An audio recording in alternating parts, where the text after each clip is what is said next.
prejudice, discrimination, and inequality. All the people can never be classified in a certain group. There are many different types of people in world. Imagine what happens when one person thinks or feels a certain way about an entire group of people. This chapter will give you detailed account about stereotypes, prejudice, and discrimination. Knowing about differences. People belong to certain groups.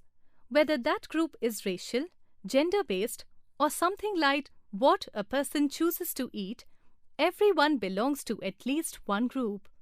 Here, it is notable that being a part of a group is not all that to a person. Let's understand it by an example. Neelima and Stuti are classmates. Neelima is vegetarian, but Stuti is fond of fish. When Neelima and Stuti meet, they have all sorts of ideas about each other. Some of them are true, and some are just based on stereotypes and prejudice. What does a prejudice mean? Prejudice is a feeling towards a person based on their affiliation with a group. Here we can again refer the example of Neelima and Stuti. If Neelima decides not to like Stuti just based on the fact that Stuti is non-vegetarian, then she is being prejudiced. Her feeling of dislike that springs from her belief in a negative stereotype is prejudiced. Understanding stereotype, positive and negative. A stereotype is a belief about a certain group of people. Both the prejudice and stereotype can be either positive or negative. For example, Stuti thinks that vegetarians are healthy and peace-loving. These are positive stereotypes because they reflect well on the group. On the other hand, she also thinks that vegetarians are pedantic and holier than others. These are negative stereotypes. Neelima thinks that meat eaters are all strong due to all the protein they eat. This is the positive stereotype. But at the same time, she also thinks that they don't care about the environment. This is negative stereotype. Discrimination. Implementing the feeling of prejudice in action is called discrimination. The people involved in sweeping, garbage collection are treated as lower class people. Also, most of the people hesitate to have meal with them. This is just an example. There is discrimination in the society on the basis of caste, color, race, religion, gender, etc. You might have seen in your class that some students who are fatty or thin, black in complexion, or having problem in proper hearing or seeing are teased by their classmates. This is the discrimination in your class. It must be avoided. Discrimination on the basis of caste. Our social structure is based on the caste system. Although originally based on occupation, it has now developed into a 4 hierarchy based on birth. According to the Hindu mythology, Brahmins were born from the head of the creator, Kshatriyas were born from the shoulders, Vaishyas from the stomach, and Shudras from the feet of the creator.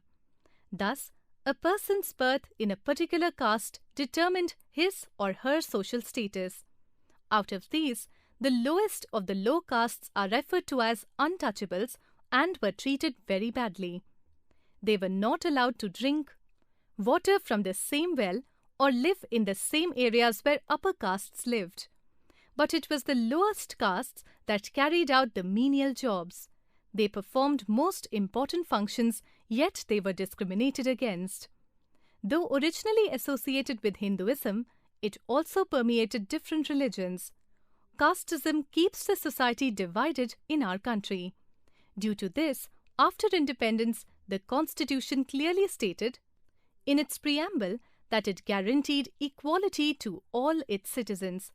Untouchability has been abolished. Special provision have been made in the form reservation to uplift the scheduled castes, scheduled tribes and other backward class, SC, ST and OBC and communities. Discrimination on the basis of gender. Traditionally, males have always enjoyed more position and power in India, whereas the females were discriminated against even before her birth, which reflects in the high rate of female feticide. The girl child is given less attention in matters of healthcare, food, and education. Some of the problems faced by the women are dowry, parda system, illiteracy, and physical abuse. The government has taken several measures to improve the status of women. The Hindu Succession Act 2005 has given Hindu women equal rights on inherent property. Non-formal education and free education to the girl child has been introduced. Reservation of seats in the Panchayat, 73rd Constitution Amendment 1992, and changes in the inheritance and marriage laws have resulted in the empowerment of women. Discrimination on the basis of color. It has been observed that often a black-complexioned man is given the name Kallu, Blackie. It gives chance to fair boys to tease them. People have a prejudice against people with dark skin in many places in India. Sometimes they are treated differently and sometimes unfairly. Such kind of discrimination takes place in marriage, workplace, and school too by classmates. Discrimination on the basis of religion. Nowadays, this kind of discrimination has become a very sensitive issue. Imposing one's superiority over other religion is very common these days. India is a secular country, that means officially the government will be neutral in terms of religion. All the religions are equal before the eyes of law. Government will neither be biased nor opposed to any religion. We should live in peace and harmony, respecting other religion as well as yours. In India, a larger number of people follow Hinduism, although there are also followers of other religions like Islam, Christianity, Buddhism, Jainism, Sikhism, Judaism, etc.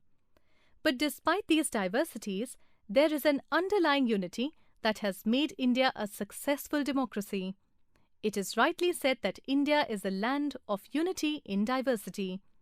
All communities celebrate festivals with great enthusiasm. People of all faith, regardless of their religious differences, visit places of worship and pilgrimage centers. In our country, temples, mosques, gurdwaras, synagogues, and churches exist side by side. Religious tolerance and humanism towards other religions is one of the pillars of India's secularism, and it can be maintained by all our harmonical and sincere efforts. Trivia. India has 2 million gods and worships them all. In religion, all other countries are paupers. India is the only millionaire. Mark Twain. The framers of our constitution saw the diversity of India as an asset rather than a liability and ensured its continuity through the constitution.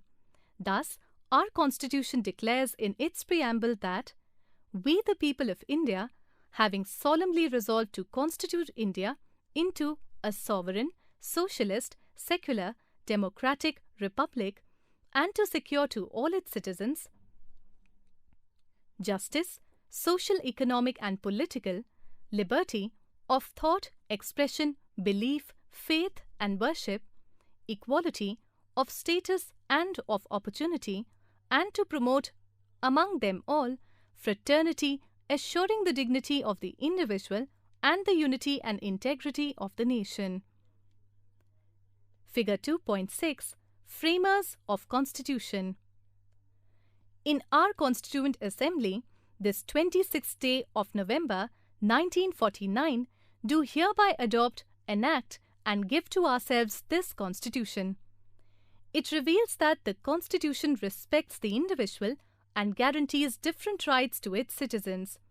The word secularism means that the citizens are free to practice any religion that they want, and government does not interfere in matters of religion.